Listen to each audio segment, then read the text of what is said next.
Olá, meu amigo, minha amiga, seja muito bem-vindo ao canal Psiquiativa. Eu sou Roberto Calmon, muito obrigado pela sua companhia.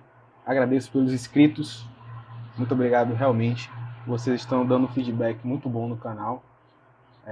Eu nunca imaginei que teria 500 inscritos e já passamos dos 500 inscritos. Realmente é um prazer poder proporcionar um pouco de conhecimento para aqueles que buscam conhecer um pouco mais sobre a psicologia, tá?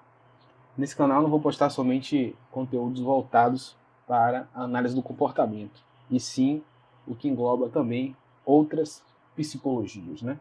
A psicanálise, Gestalt, a psicologia analítica de Jung, certo? Então, sem mais delongas, galerinha, hoje vamos estudar aqui o comportamento operante, ele que será um marco histórico na análise do comportamento, principalmente pela figura do Skinner. Nós conheceremos sucintamente quem foi esse sujeito tão importante para a prática da psicologia comportamental. Obrigado e vamos nessa. Olha só, nós veremos nessa aula esses seguintes tópicos, tá? Vamos definir o que é o comportamento operante, vamos demonstrar algumas diferenças que são de suma importância para a gente compreender aí a diferenciação entre o comportamento operante e o comportamento reflexo ou comportamento respondente, a importância das consequências e diferenciar a contingência da contiguidade, ou seja, eventos que são contingentes e eventos que são contíguos. Vamos definir essa maravilha que é o reforço.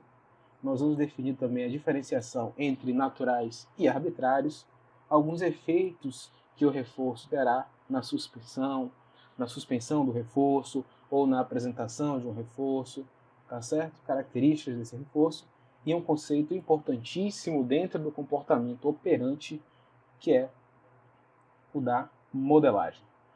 Beleza? Não durma, fica comigo e vamos nessa. Olha só, antes de definirmos o comportamento operante, nós temos que compreender que o comportamento que nós chamamos de respondente, tá? O comportamento respondente, para aqueles que já estudaram a seleção por consequência, que é a explicação do modelo causal dado por Skinner, ele vai separar aqui um modelo. Vou escrever modelo aqui para vocês entenderem, olha só. O modelo. Na primeira etapa desse modelo, ou no primeiro nível, nós temos o filogenético, ou seja, está ligado à aptidão das espécies. Como essas espécies conseguem propagar os seus genes, tá? Como conseguem, nesse sentido, produzir mais filhotes, como conseguem popular a Terra e garantir a sua sobrevivência. E nós percebemos que nesse âmbito filogenético, ou seja, dentro desse aspecto do comportamento respondente, é muito importante o estudo e análise das emoções. As emoções têm um papel de garantir a nossa sobrevivência e manter o relacionamento aí de nós, ser humaninhos. Ok, pessoal? Então, olha só. O comportamento respondente, por si só, ele é muito raso. Raso no sentido de não dar uma explicação tão bem trabalhada como o comportamento operante. Então nós vamos ver na relação filogenética, que é o comportamento respondente, uma relação direta entre estímulo e uma resposta. Um estímulo, lembra lá, elicia uma resposta. Já no nosso comportamento operante, nós vamos ver a probabilidade de que esse comportamento ocorra. Tirando lá do Moreira e Medeiros, vamos ler o seguinte. Classificamos como operante aquele comportamento que produz consequências. Essa palavra será utilizada durante todo o trabalho da psicologia comportamental. A palavra consequência resguarda consigo uma característica muito importante e muito nobre. Tá ok? Então, aquele comportamento que produz consequências, modificações no ambiente e é afetado por elas. Então, o comportamento operante ele vai trabalhar diretamente na manutenção do seu próprio comportamento. Então, nós podemos perceber que o comportamento respondente, nossa, risquei tudo aqui, é ensinado através do condicionamento respondente. Ele é condicionado ali por diversos emparelhamentos que nós estudamos, né? Do estímulo que um dia foi neutro E aí ele passa a ser o quê? Um estímulo condicionado. E o comportamento operante, ele só muda o tipo de condicionamento, que é o condicionamento operante. Operante, você pode entender diretamente do termo operar. Operar. É quase impossível escrever com mouse, mas eu tento muito, né? Operar. Aquele que opera onde? No ambiente, tá? Vou botar aqui a N. No ambiente. No ambiente, tá certo? Operar no ambiente. Essas consequências produzem modificações no ambiente. Quer ver uma consequência muito utilizada por nós? A fala. A fala é um comportamento operante. A consequência, por exemplo, de pedir, opa, com licença, consiga-me o saleiro, por gentileza, e você obter o saleiro, e ali temperar sua comida, ele aumenta a probabilidade de ocorrer quando você, de fato, consegue o saleiro. Consegue aquilo que você desejava. Tá certo? Dentro da análise do comportamento operante, nós temos o que algumas pessoas chamam de operação. 1 hora depois, 2 horas depois, o rei... Estabelecedora. Que eu vou trabalhar aqui com estab, né? Porque é horrível, eu preciso comprar uma mesa digitalizadora urgente. Então, uma operação estabelecedora. Que no senso comum utilizamos o termo motivação. Tá? É como a relação contextual, a relação de estimulação está propagada para prover a motivação daquele sujeito. Dois grandes fatores de motivação para o sujeito dentro do comportamento operante é a privação e a saciação. Vamos a um exemplo? Imagine que você está no restaurante, ali no Burger King, e comeu 3 super hambúrgueres, está ali farto de hambúrguer. O que acontece? Você está saciado, ou seja, a ausência de alimento já não lhe garante mais, vamos tratar aqui com sentimento de fome. Você já está saciado. Se alguém lhe oferecer comida, provavelmente você não aceitará comida, a não ser que você seja muito guloso, mas não aceitará comida. Então, se você estiver passando por um restaurante e estiver, por exemplo, sem comer 2 dias, com certeza a comida será algo muito reforçador. Terá um valor reforçador super estimado. Tá certo? Então, a definição do comportamento operante é isso. É aquele comportamento que produz consequências, tá? E são afetados, ou é afetado, por elas, pelas consequências. Como eu dei o exemplo do saleiro. Obtive o sal, é mais propenso que eu retorne a pedir o saleiro àquela pessoa, ou naquela mesma situação, naquele mesmo contexto. Tá certo? Vamos um pouco mais para frente, ó. Esse aí é o cara responsável pelo comportamento operante, que é o Burroughs Frederick Skinner. Skinner nasceu na Pensilvânia, parece realmente um vampiro, mas eu acho que não é um vampiro, e faleceu lá em 1990, né? Recebeu um prêmio quase assim, praticamente um prêmio Nobel para a galera que é de psicologia, que foi um prêmio da APA, né? American Psychology Association. E aqui o filhinho dele, acho que é a filhinha dele, ele mais a filha lá na Inglaterra, ele tomando aquele banho de sol ali, final de semana, e aqui um pouco mais velho, aqui um pouco mais jovem, só para vocês darem uma olhadinha no rosto desse queridíssimo que é o Skinner. Beleza?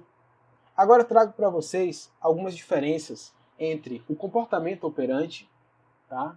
E o comportamento reflexo ou comportamento respondente, para que vocês não cometam o erro de, por exemplo, dizer que um comportamento operante elicia uma resposta e o comportamento reflexo foi emitido, tá?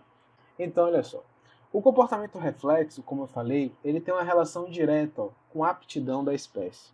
Beleza? Já o comportamento operante, ele vai ter uma relação direta com o aprendizado de novos comportamentos. O que acontece? Os comportamentos que antes não existiam, que perceba, no comportamento reflexo, eu sempre tenho uma relação já existente. Então você tem saliva, você saliva, dilata a pupila, soa, né? Tem aquele comportamento de sobressalto quando foi assustado. São comportamentos que já existem, vamos dizer assim, na carga genética do indivíduo.